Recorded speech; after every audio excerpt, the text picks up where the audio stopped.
তবে ইমামর বেতন দিলে সব বাড়িবার আশা আছে। ইমামর বেতন দিলে এখানে ইমামর খুশু খুজু থাকবো, নমাজও মন থাকবো, সুন্নত মোস্তাহাব আমল করতে ইতমিনান থাকবো। ইমামে যত ইতমিনানে নমাজ পড়িবা মুক্তাদির নমাজ তত উচ্চ স্তর রইব।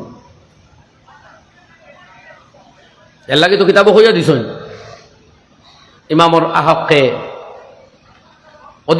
অগ্রাধিকার খেয়ে ভাইতা। আশরাফ আলী থানভী রহমতুল্লাহ আলাইহি কইছেন ইমামর তাকওয়া যত বেশি হইব, ইমামর তাকওয়া যত বেশি হইব তত তার নমাজর মান বাড়িব। এর লাগে কইছ ও জায়গা তো কইতরা হি বিবাহ না করদা ইমামর করে নমাজ হয় না বা সওয়াব কমিলা কোনো কথা নাই, মগর ইমামর দিল ইতমিনান যত বেশি হইব। এর লাগে তাই কইতরা তাকওয়ার ক্ষেত্রে যদি কেউ মাফে আর একাধিক বিবাহিত পার্সন হইতে তার তাকওয়া বেশ থাকবার কথা আছে। এখন আপনি একাধিক বিবাহ এখানো করবার ইমাম সাহেবের হিম্মত আছে, ইটা যেটা বেতন 6,000 7,000 8 9,000 10,000, হ্যাঁ শাদি করতে বলে আমরা মুস্তাদ শিখাইন ইমাম সাহেব আবিয়াতে হইলে কোনো অসুবিধা নেই। আমি বললাম সুবিধা সুবিধা বেটা বিবাহ করিয়া 10,000 দিয়ে খারে সামলাইতো 8,000 দিয়ে অতিও থাকুক। কইবা নমাজ হয় না নি বলে নমাজ হয় না, কোনো হারো লেখা আছে নিলা সব সময় হইলে কোনো মাত নাই। বেটা যে শাদি করতো আমি জিগাই বেতন হতো দেব ইমাম সাহেব বলে জি না হতো 7.5 দিয়া রিবার তাকে বলে তুমি কোনবা সব কমি যার আর ই মুসলা জানেন না যে কেমনে চলতা 7,000 দিয়া। আমার ভাই হল যে বয়তুল মুকদ্দাসের পাশে থাকা মানুষ হৌ জমানাত যখন আল্লাহ আল্লাহ লাগছেন আল্লাহ তাদের ইজ্জত দিছে, আর যখন নাফরমানিত লাগছেন লগে লগে গদিচ্যুত করছে।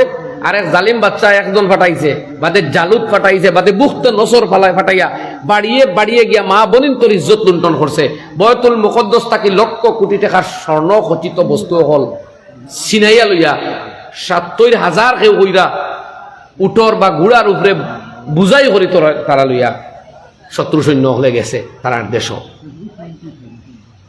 তো আমরা বেআমলিত যখন লাগমু আসমানওয়ালা নারাজ হইবা আমরা হালত পা দইব, আমলও লাগি দিমু আসমানওয়ালা রাজি হইবা। মানুষের মন আল্লাহ বদলাই দিবা। আইজ মানুষে যারা সমর্থন করে আল্লাহর ফায়সালা বদলি গেলে খাইল মানুষে বেড়ারে দেখতে পারতো না। ওলা নানি ভাই ও দেশের মানুষেও তো গদিত যারা চাইনের বইতে পারেন নানি আমরা আপনি আমি কিতা পারমু কদনে। মানুষের মন আল্লাহ রাতো নবীজি ফরমাইতরা ইন্না কুলুবা বানি আদমা সমস্ত আদমর আওলাদর কলব আল্লাহর কুদরতর 2 আঙ্গুলের মাঝখানো ইউকাল্লিবুহা কাইফা ইয়াশা, যেদিকে চাইন আল্লাহ ভাই ফিরাইতে পারেন। মানুষের দিলর কুঞ্জি আল্লাহ রাতো পয়লা আল্লাহর লগে আপনার আমার নিসবত শুদ্ধ করিলাই দিল আল্লাহ বদলাইয়া দিব। আল্লাহ সুবহানাহু ওয়া তাআলা আমরা तमाम রে তৌফিক দেখো নেক আমলর ইমানে কামিলার তাকওয়া কামিলা তা ফরমাক দিনের সহি সমঝ দান করুক আল্লাহ।